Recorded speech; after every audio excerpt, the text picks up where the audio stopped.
Hi friends, শেয়ারবাজার রহস্য চ্যানেলে আপনাদের স্বাগত। আশা করি আপনারা ভালো আছেন এবং সুস্থ আছেন। ফ্রেন্ডস, নিফটি আজকে 148 পয়েন্ট বেড়ে সাইকোলজিক্যাল 25,000-এর উপরে গিয়ে ক্লোজিং দিয়েছে। অর্থাৎ এই রাউন্ডে দ্বিতীয়বার নিফটি গত সপ্তাহে একবার 25,000-এর উপর ক্লোজিং দিয়েছিল, আজকে আবার একবার 25,000-এর উপরে ক্লোজিং দিল। ওকে, আজকের যে হাই নিফটির সেটা হচ্ছে 25,079 এবং গত সপ্তাহের যে হাই সেটা ছিল 25,063। অর্থাৎ গত সপ্তাহের হাইকে কিন্তু ভেঙেছে। অন্যদিকে ব্যাংক নিফটি 55,572 অর্থাৎ 174 পয়েন্ট উপরে গিয়ে ক্লোজিং দিয়েছে। ডিআইআই 1746 কোটি টাকার বাই করেছে, এফআইআই 136 কোটি টাকার বাই করেছে। দুজনে মিলে প্রায় 2,000 কোটি টাকার কাছাকাছি বাই করছে। ফ্রেন্ডস, বর্তমান যে সিচুয়েশনটা দাঁড়াচ্ছে, জিনিসগুলোকে মন দিয়ে শুনুন। ফার্স্ট,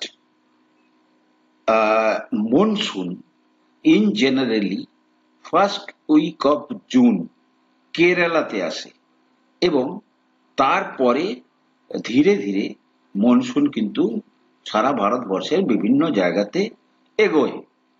কিন্তু এবছর কেরালাতে মনসুন ঢোকার সঙ্গে সঙ্গে কিন্তু সারা ভারতবর্ষে কিন্তু মনসুন অ্যাক্টিভ হয়ে গেছে। যেমন ধরুন ব্যাঙ্গালোর, যেমন ধরুন দিল্লি, বোম্বে, কলকাতা, মেন মেট্রো সিটিগুলোতে বৃষ্টি হচ্ছে, মানে সর্বত্র কম বেশি বৃষ্টি হচ্ছে। মনসুন এত তাড়াতাড়ি অ্যাক্টিভ হয়ে যাওয়ার অর্থ ইন্ডিয়ার মতো কৃষি প্রধান দেশের জন্য অত্যন্ত ভালো। অর্থাৎ ইকোনমিতে রুরাল ডিমান্ড খুব ভালো থাকবে, রুরাল কনজাম্পশন অনেক বেশি হওয়ার সম্ভাবনা অত্যন্ত প্রবল। অন্যদিকে গুড মনসুনের কারণে অ্যাটলিস্ট শাক সবজির যে ইনফ্লেশন, মানে ফুড রিলেটেড আইটেমসের যে ইনফ্লেশন, সেটাও অনেক কম থাকবে। প্লাস অন্যান্য ধরুন আজকে পাকিস্তান অ্যান্ড বাংলাদেশের সঙ্গে যেভাবে ট্রেড রিলেটেড একটা অবস্টাকেল চলছে, তাতে কিন্তু আমাদের দেশে অন্যান্য জিনিসের ইনফ্লেশন কন্ট্রোলে থাকার সম্ভাবনা প্রবল। লো ইনফ্লেশন অর্থাৎ কিন্তু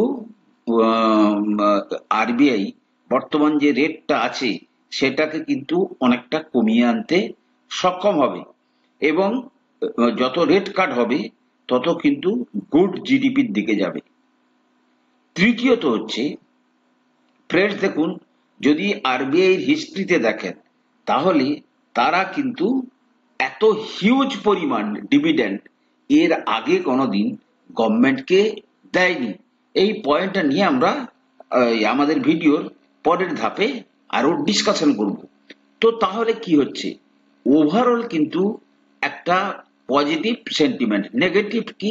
নেগেটিভ হচ্ছে এখনো পর্যন্ত জিওপলিটিক্যাল যদি তেমন কোনো অ্যাক্টিভিটি দেখা যায়, প্লাস ট্রেড ডিল, এই সমস্ত ছাড়া অন্যান্য কোনো অবস্টাকেল দেখা যাচ্ছে না। তো এইরকম একটা পরিস্থিতিতে বর্তমান নিফটি যেখানে দাঁড়িয়ে আছে, নিফটির আপওয়ার্ড জার্নি অ্যাক্টিভ হওয়ার সম্ভাবনা কিন্তু অত্যন্ত প্রবল। আজকে ইউএস এর মার্কেটে তাদের হলিডে, তো ইউএস মার্কেট যেহেতু হলিডে তাই কোনো কিউ পাওয়া যাবে না। কালকে কিন্তু ইউএস মার্কেটের কিউ পাওয়া যাবে, কিন্তু মোটামুটি যে বাতাবরণটা তৈরি হচ্ছে তাতে কিন্তু আগামী দিনে নিফটির আপট্রেন্ড জারি থাকার সম্ভাবনা অত্যন্ত প্রবল। সুতরাং হুড়মুড় করে প্রফিট বুকিং এর দিকে যাবেন না। এতগুলো ভালো খবরের সঙ্গে সঙ্গে বলি, কোভিড নিয়ে একটা চিন্তার জায়গা তৈরি হয়েছে। কোভিডের প্রায় কেস সারা ভারতবর্ষে 1010 এরকম কাছাকাছি এসছে। তার মধ্যে কোথায় কোথায় দিল্লি 104টা অ্যাক্টিভ কেস, ওয়াইল মহারাষ্ট্র 209টা কেস, Kerala 430টা active cases currently, according to the data in the Ministry of Health and Family Welfare. Total number of COVID cases in India has increased to 1009 cases. Two new COVID-19 variants have been detected in India. সেগুলো কি কি? NB181 এবং LF7 variants, both classified by the World Health Organization as variants under monitoring.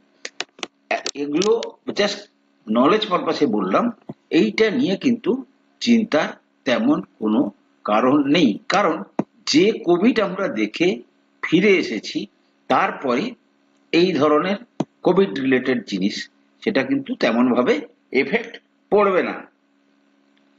Friends, Apple iPhone নিয়ে দ্বন্দ্ব এখন চরম জায়গায় পৌঁছচ্ছে। আপনারা বুঝতেই পাচ্ছেন যে ডোনাল্ড ট্রাম্প অ্যাপেলের যে সিইও টিম কুক, তাকে কিন্তু বিভিন্নভাবে প্রভাবিত করার চেষ্টা করছে যাতে অ্যাপেল চায়না থেকে প্রোডাকশন ইন্ডিয়াতে না নিয়ে আসে। যদি তাকে যেতেই হয় চায়না থেকে, কোথায়? আমেরিকাতে। হোয়ারএজ অ্যাপেলের যে সিইও, তার যেটা বক্তব্য, সে বলছে যে 25% ট্যারিফ লাগানোর পরও আমি যদি ইন্ডিয়া থেকে আইফোন তৈরি করে আমেরিকায় বিক্রি করি, তাও আমি 25% ট্যারিফের পরেও সস্তায় বিক্রি করতে পারবো। কারণ আমেরিকাতে লেবার কস্ট এত হাই যে সেখানে তৈরি করে বিক্রি করলে একটা আইফোনকে মানে আমাদের মূল্যে 2-3 লক্ষ টাকার কাছাকাছিতে বিক্রি করতে হবে। সুতরাং সেই জিনিস আজকে আমাদের নীতি আয়োগের chief executive officer BVR Subrahmanyam said, India offers a cheaper alternate to Apple's iPhone manufacturing plants compared to most other countries. What the tariff will be is uncertain. Given the dynamics, we will be cheap place to manufacture iPhone. একটা press মানে conference 10th governing council meeting এর পরে তাই তিনি বলেছেন। সুতরাং Apple নিয়ে কিন্তু আমরা অত্যন্ত আশাবাদী যে আগামী দিনে অ্যাপেলের ম্যানুফ্যাকচারিং হাব ইন্ডিয়া হবেই, যেটা তার সিইও বলতে চাইছে। ফ্রেন্ড, নাজারা টেকনোলজি আপনারা জানেন গেমিং মানে গেমিং সফটওয়্যার তৈরি কোম্পানি, গেমিং কোম্পানি, তো গেমিং ফার্ম। আপনারা জানেন গেমিং ফার্মের যে হিস্ট্রি গত 1.5-2 বছরে অনেক চেঞ্জ হয়ে গেছে। আপনাদের মনেই আছে ডেল্টা কর্প কোম্পানিটা এমন ভাবে ফেসে আছে, মানে তাদের যা টোটাল সেল তার তুলনায় ইডি তাদেরকে বেশি বিক্রি করেছে। প্লাস গভর্নমেন্ট এত বেশি কিছু তাদের মানে এই গেমিং কোম্পানিগুলোর উপরে রেস্ট্রিকশন লাগিয়েছে, যার জন্য গেমিং কোম্পানিগুলো কিন্তু দুর্দিন চলছে। তার উপরেও নাজারা টেকনোলজির আজকে রেজাল্ট এসছে। যদি আমরা নাজারা টেকনোলজির রেজাল্ট দেখি, কোয়ার্টার অন কোয়ার্টার ভিত্তিতে যদি দেখা যায়, সেলস বেড়েছে। ডিসেম্বরের যেটা সেলস ছিল 535 কোটি টাকা, মার্চে হয়েছে 520 টাকা, গত মার্চে ছিল 266 কোটি টাকা। ঠিক আছে, ইন অল রেসপেক্ট তাদের সেলসটা বেড়েছে। কিন্তু যদি দেখা যায় গত মার্চে প্রফিট ছিল 0.18 crore, যেটা হয়েছে 4.07 crore। ডিসেম্বরে ছিল কত? 13.68 crore। অর্থাৎ মানে ডিসেম্বর কোয়ার্টারের তুলনায় এবারের কোয়ার্টারে রেজাল্ট ততটা ভালো আসেনি, বা 24-এর যা রেজাল্ট ছিল সে তুলনায় 25-এর রেজাল্ট খারাপ এসছে। 1138 কোটি টাকার সেলস ছিল 24-এ, যেটা হয়েছে 1624, কিন্তু প্রফিট কি হয়েছে 75 কোটি টাকা থেকে কমে 51 কোটি টাকা হয়েছে, কারণ 9% মার্জিন কমে দাঁড়িয়েছে 7% মার্জিনে। সুতরাং নাজারা টেকনোলজির রেজাল্ট আহামরি কিছু নেই। যেটা বলতে চেয়েছিলাম ফ্রেন্ডস, আরবিআই ডিভিডেন্ড নিয়ে substantial gain from US dollar sale. Friends দেখুন, ডলার, আমাদের যে ফরেন কারেন্সি রিজার্ভ, সেটাকে কে কন্ট্রোল করে? আমাদের আরবিআই। ধরুন যখন ডলার নিচে চলে আসছে তখন তাকে সাপোর্ট দেওয়া, কারণ কি, বিভিন্ন ভাবে অর্থনীতিতে ট্রেড ব্যালেন্স রাখতে গেলে ডলারকে কিন্তু আরবিআই ম্যানিপুলেট করে। এবারে ধরুন এই যে ডলার উপরে চলে গেছিল 88 টাকার কাছাকাছি, তো এই যে উপরের লেভেলে গেছে 82 83 থেকে, সেখানে কে বিক্রি করেছে? আরবিআই সাপ্লাই দিয়েছে, প্রয়োজনের অতিরিক্ত সাপ্লাই দিয়েছে, যার জন্য 88 থেকে ডলার কত কোথায় চলে এসেছিল 83। এবারে আরবিআই আগে কিনে রেখেছিল, সুতরাং এই যে ডিফারেন্স এখন যে বিক্রি করছে, that is his profit. Car? RBI. এছাড়া ইন্টারেস্ট ইনকাম, আরবিআই যে ব্যাংককে টাকা দেয় তার পেছনে আরবিআই ওই যে কি বলে রিভার্স রিপো রিপো এই সমস্ত জিনিস কিন্তু থেকে কিন্তু তাদের রোজগার আসে। কার? আরবিআই। আচ্ছা, interest income from securities prompted the Reserve Bank of India to announce a record 2.7 lakh crore annual dividend to the central government, according to the analyst. The RBI on Friday announced 2.69 lakh crore dividend to the government, helping the exchequer to tide over challenges posed by the US tariff. এটা একটা problem. increase spending on defense due to the conflict with Pakistan. বিভিন্ন কথা মাথায় রেখে RBI গভর্নমেন্টকে এবারে প্রায় record পরিমাণ ডিভিডেন্ড দিয়েছে, এবং অর্থাৎ এতে কি হবে, গভর্নমেন্টের যে ডেফিসিট, ফিসক্যাল ডেফিসিট অনেকটা কম হওয়ার সম্ভাবনা অত্যন্ত প্রবল। ঠিক আছে, এটা কিন্তু আমাদের অর্থনীতির জন্য খুবই ভালো। জিলেট ফ্রেন্ডস, জিলেট আপনারা জানেন জিলেট অত্যন্ত একটা মূল্যবান কোম্পানি।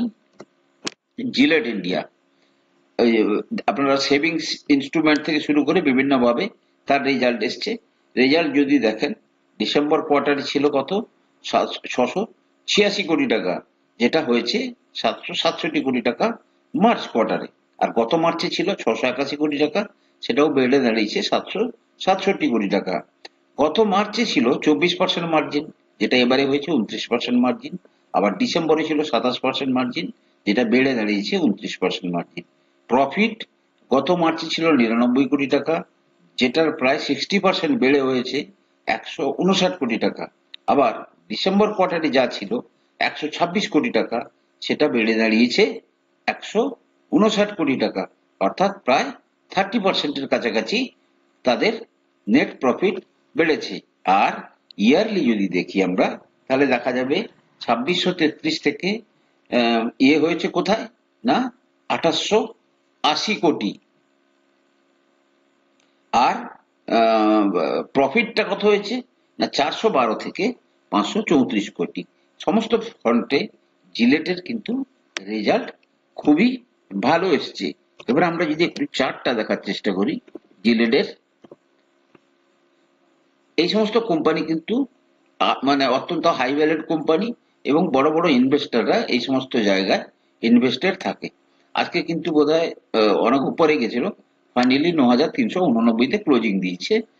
নতুন আবার একটা হাইর দিকে যেতে পারে, অর্থাৎ প্রিভিয়াস হাইর কাছাকাছি আছে, এবং 10-12% নিচে ট্রেড করছে। আর সেটার পিই কত? পিই 57.4। এই হচ্ছে প্রবলেমটা কি, যে সমস্ত কোয়ালিটি স্টক যারা এভারগ্রিন বিজনেসের মধ্যে পড়ে, তাদের ভ্যালুয়েশন সাধারণত মার্কেটে সবসময়ের জন্য একটু বেশি থাকে।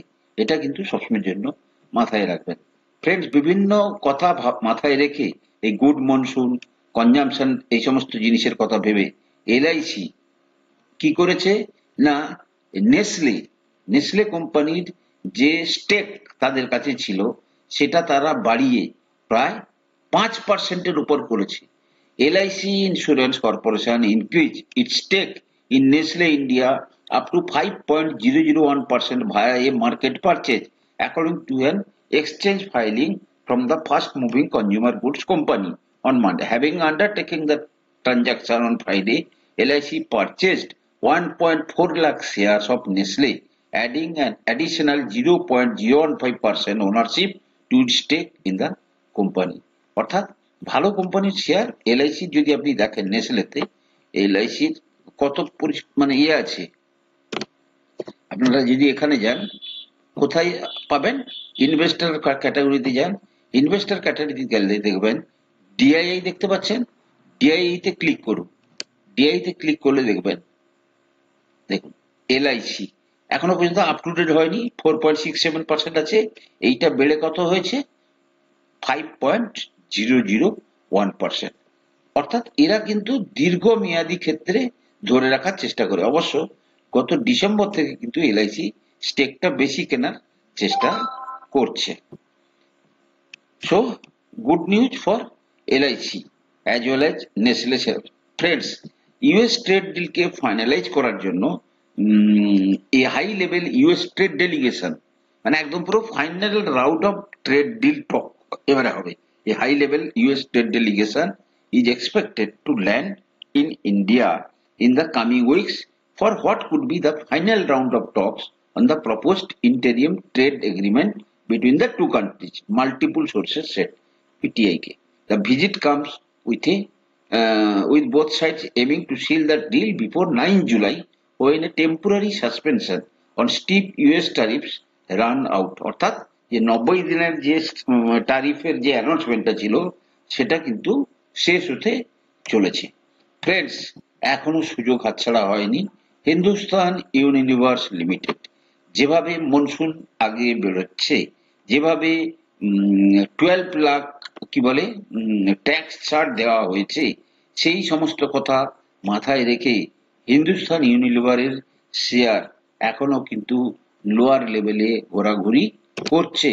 This is a opportunity for long term investor or যারা সুইং ট্রেডিং এর পছন্দ করেন, 20% 30% জন্য এক্সপেক্ট করেন, আপনারা আরামসে আগামী 6 মাস থেকে 1 বছরের মধ্যে এই শেয়ারে কিন্তু তার যে প্রিভিয়াস হাই, এখান থেকে যদি তার প্রিভিয়াস হাইতে যায় you will get return of 30%। এই সুযোগগুলোকে মানে যারা নিতে পারবে তারাই কিন্তু মার্কেটে দীর্ঘদিন ধরে কাজকর্ম করতে পারবে। সুতরাং হিন্দুস্তান ইউনিলিভার এখনো পর্যন্ত কিন্তু খুব ভালো লেভেলে আছে, মানে যেটাকে কিন্তু আপনারা স্টাডি করতে পারেন। আগামী দিনে কিন্তু হিন্দুস্তান ইউনিলিভার খুব ভালো রিটার্ন দেওয়ার ক্ষমতা রাখে, শেয়ারটাকে নজরে রাখুন। ফ্রেন্ডস, আমি কোনো সেবি রেজিস্টার্ড অ্যানালিস্ট নই। কোনো শেয়ারে কেনা বা বিক্রির আগে আপনারা কিন্তু আপনাদের ফাইন্যান্সিয়াল অ্যাডভাইসারের পরামর্শ নিয়ে কিন্তু শেয়ারে কেনা বা বিক্রির সিদ্ধান্ত নেবেন। ভালো থাকুন, সুস্থ থাকুন, কথা হবে পরের এপিসোডে।